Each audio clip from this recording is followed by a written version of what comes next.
Welcome, gathered friends, to the Chima Retrospective. I'm your host, Paleozoic Bricks, and today we're looking at set 70012, Razar's Chi Raider. It was released in the winter wave of January 2013, came with 412 pieces, and retailed for $39.99. The Ravens, never wasting an opportunity to steal shiny objects, go out with the Chi Raider to find anything and everything with a monetary value. And yes, that does include Chi. So regarding the set number, we were just at 6 and now it's doubled to 12? How can that be? Are there missing sets? Did LEGO just skip those numbers? So this is our first look at a retail exclusive set, or as they are also known, hard to find sets.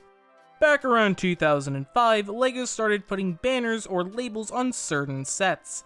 These would be limited or special edition. These labels would mark the set as being either made in a limited quantity or a retailer exclusive. In 2012, LEGO dropped the limited and special edition banners, and replaced them with nothing. These just looked like ordinary sets to anyone and everyone. You had to be in the know as a kid because the LEGO website would mark them as hard to find. In the first wave, there were 2 sets like that. This is one of those sets, and it was exclusive to Walmart. Funnily enough, as a kid, you could tell who were the rich kids and who weren't the rich kids by seeing their collections and what sets they owned. Or at least that's how I viewed it as a kid. The better way of putting it is, who is a Walmart shopper or who is a Target shopper. Also, the rich spoiled kids' parents always shopped at Target. My family were Walmart shoppers. So what set you had could correlate to what retailer your parents got groceries at. If you had the Chi Raider, it was at Walmart. Or if you had the Ultra Striker, it was at Target.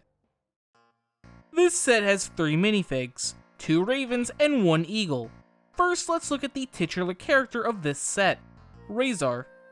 He's the kind of person to do anything for a profit. And I do mean anything and everything. The only reason he is allied with Krager and his rebel forces is because he believes siding with them is the most profitable path. Yeah, so Razar is a war profiteer. Now let's add that to the list of dark themes seen in Chima. Remember, he did convince his entire tribe to go to war for shiny objects. Trinkets and treasure! If that's not war profiteering, I genuinely don't know what is. Also, remember when Razar found out the Eagles don't have a concept of ownership? So he used it against them to steal their stuff? Razar is a bit of a character to say the least. His yearning to earn a profit makes him easily the funniest character on the entire show. Like most ravens, he is missing an appendage. This time, his hand was replaced with a hook. Most notably, the show has it in the black color, while the toy is seen in silver. Speaking of ravens missing appendages, next up is Rizzo, the one-eyed, peg-legged crook. There is some sort of dirty joke there, but I'm not touching that with a 60-foot pole. Rizzo comes with one of my favorite accessories of the entire theme, the Grabaratus. It's a hydraulic arm that extends to reach any item and swiftly make away with it. It's one of the best tools a Raven can have on Talon. The way this accessory works is that you can extend it to grab items. The hydraulic statement really isn't a joke in the slightest. It's easily one of the most simple of the brick-built accessories. But that's what makes it work so well. Of course the Ravens would have an extendo hand to grab trinkets and treasures. The last fig is the Eagle Ewar. He is one orderly eagle, to a fault. He can keep a battle plan in his head from start to finish and will follow it precisely. But if anything goes awry, he is completely lost. Ewar is quite the rare character. But Paleo, he was seen in the polybag sets. Yes, he was seen in a polybag set, but I would not call those sets common by any stretch of the imagination. Ewar was also seen in books, so he was always available, you just needed to not be looking in the normal set department. If you were to collect all the sets, Ewar is in this and the polybag, making him quite the uncommon figure. Something I like to touch upon is the heads of the Chima Minifigs. They use two parts, the traditional headpiece and an animal mask, as we are going to call it for now. Each minifig in the first year has a dual-sided head that is covered up by the animal mask. I find most of the dual-sided heads to be incredibly pointless. The only thing it does is make the fig have different eyes. Ewar is an interesting case in the fact that the dual-sided heads are used for two different characters. The goggled version is used for Aquila and the no-goggles version is used for Ewar. Most dual-sided faces for Chima just had a different expression. It's interesting to see how it was used more like the dual-sided heads from Hero Factory's Ordeal of Fire, in which the heads were molded so that there were faces on each end. Except here it doesn't exactly make sense because why not just print it on a single side? Might have been a budgeting thing. Also, with how uncommon Ewar is, it might have just been easier to not give him an exclusive head. Well, besides the mask. Ewar and Aquila are the exact same minifigs besides the mask. Aquila has a lot more printing, including an outline of the goggles, while Ewar has a generic look, only having a printed beak and feather detail. But having a more generic look makes it more easily customizable. If that's one thing Chima figs have is the lack of customization because the prints will always belong to that character. The accessories Ewar comes with are, well, very much part of the set itself, so let's look at the first build. It's an eagle cannon to defend the chi. At the back, there are handlebars for Ewar to grab onto, and on the bottom it uses the same piece to act as a tripod for shooting. It's a nice piece of artillery. Otherwise, it's a pretty fine side build, but this is not the only side build included within this set. This set includes the first terrain build of the theme. It's a mini chi temple, or just a chi shrine. It seems to be in the style of an ancient jungle temple with plants growing all over it. I like the contrast of the dark green ground and the lime green ferns. I think it gives a shrine a mysterious look. A very old and ancient structure that is still being tended to if the Glaxor is any indication. Seeing how Ewar is defending it, it very well might be. What's interesting to me is the use of the fairly new for the time masonry bricks. They are textured bricks that give detail to a build. They have become a staple for modern buildings for a reason. Finally, looking at the center of the shrine, it has a chi crystal on a golden stand. The reason it's on the stand is so that Rizzo can steal it with his grabbaratus. Without the stand, he can't exactly steal it. I like how the bottom of the shrine is filled with water. It shows the connection between chi and water in a visual sense. I think this is a great terrain build. It fleshes out the world more. While we see a lot of technical marvels of the realm, it's not too common to see structural side builds. Or at least in the first year. This tells us a lot about the world. For one, it's ancient and has a rich culture. 2, that there is at least some harmony with nature, seeing that the flora is growing all over it. And 3, that it's still in use by the chi being there.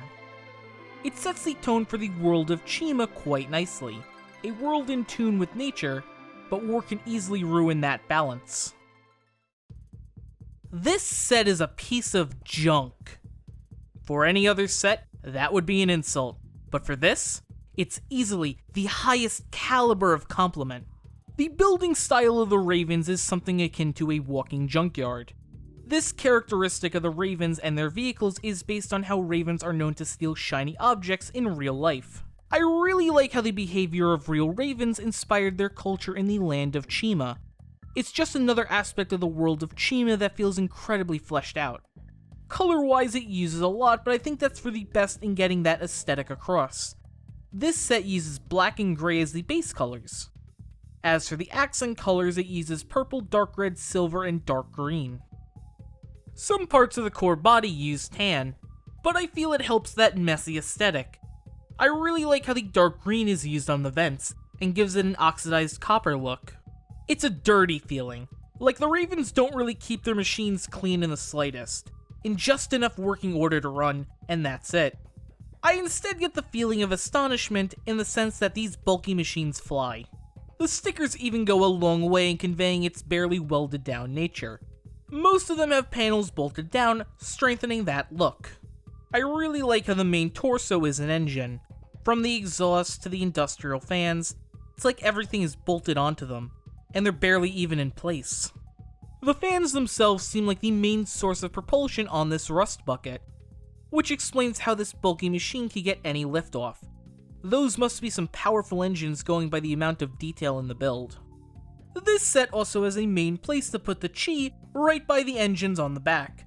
In future sets, I tend to not be fond of the placement, but with the slapdash nature of the Chi Raider, it makes sense. I love the use of the Chi tubes in this set. Here they feel very careless with how they are exposed. As long as the scrap heap does the job in the moment, it can be fixed up later. The head and the cockpit are a truly creative build. The cockpit uses a roll bar that fills in the neck area perfectly.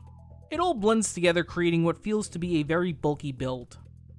This cockpit is also special in the sense that it uses a now popular technique of a non-studded seat. But that doesn't mean Razar is not secure. Kinda surprising for this vehicle, honestly. Behind the pilot seat is a place to store stolen goods, and we get a better look at the Chi reactor powering this trash heap. It fleshes out the build, making it way more realized to the world of Chima. The head is perfect for this model. I like how it contrasts the eagle. The beak is long, the eyes are also beady. It nails the real animal down pat. Easily my least favorite part of the set is the back. All of the bulk is lost in favor of this open gappy design. Apparently it's a rear storage area, but nothing is going to stay in here when it's in the air. It could also be a place for other minifigs to hitch a ride. I tried it with Rizzo and it didn't work out like I'd hoped. The wings and his tool are a bit too cumbersome for the Chi Raider. But it also might help out that scrap aesthetic in the sense it's left unfinished. Like good enough, now let's fly, that kind of a deal. I'm conflicted on the design choice. I think what I would have done is use the ladder piece to give the illusion of it being closed.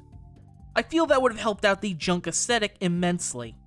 The idea would be similar to the ultrasonic radar's jail cell from the second year of Ninjago. That set would have had a very open area if not for the ladder pieces filling in the gaps. I'm fine with the area being open, but it just needs a bit more to feel closed off. It's just too big of a gap for me. Yet again, this set has flick-fire missiles. They work the same as any other set. Nothing out of the ordinary. I do like how they are movable, like they can swing out and fire. It makes the rockets feel a bit more dynamic and not too terribly toyetic, which flick-fire missiles do feel like most of the time. It's all about the balance of form and functionality. The wings use the hinged plate piece to give it a defining shape.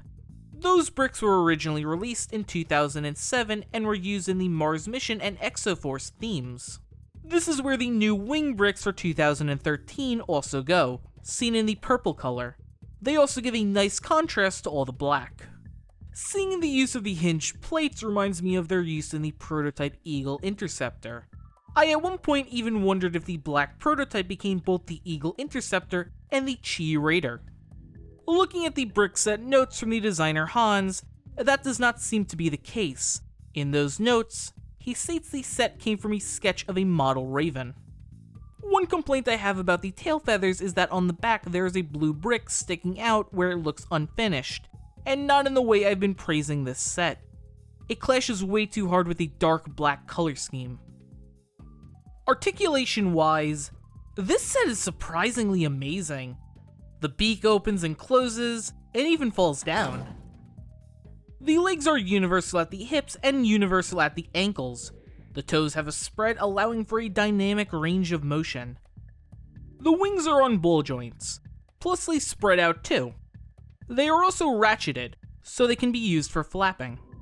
The final area is the tail feathers. Tail fin? The tail of the Chi Raider. It's on a ball joint and also has a spread too. The set overall has pretty solid articulation. Just like the Eagle Interceptor, it's more of a bird mech than anything else. It definitely shows how perfect the bird's body plan is for flight. The best way to describe this set is the LEGO version of a battle-damaged model kit. It looks purposely destroyed and beaten up in ways that add so much character. Calling this set junk is a compliment, because it truly understands the Raven's culture. They collect shiny objects or really anything they find from other tribes, and then use it for their own purposes. Reusing junk to the Ravens is a way of life. Whether they see it in that way in their own twisted worldview or not, I like how their culture oozes out into their builds. As the final set for the Ravens, this is a perfect way to go out, but don't worry, we will still be seeing them later on down the road in other sets. I'm Paleozoic Bricks, and unleash the power.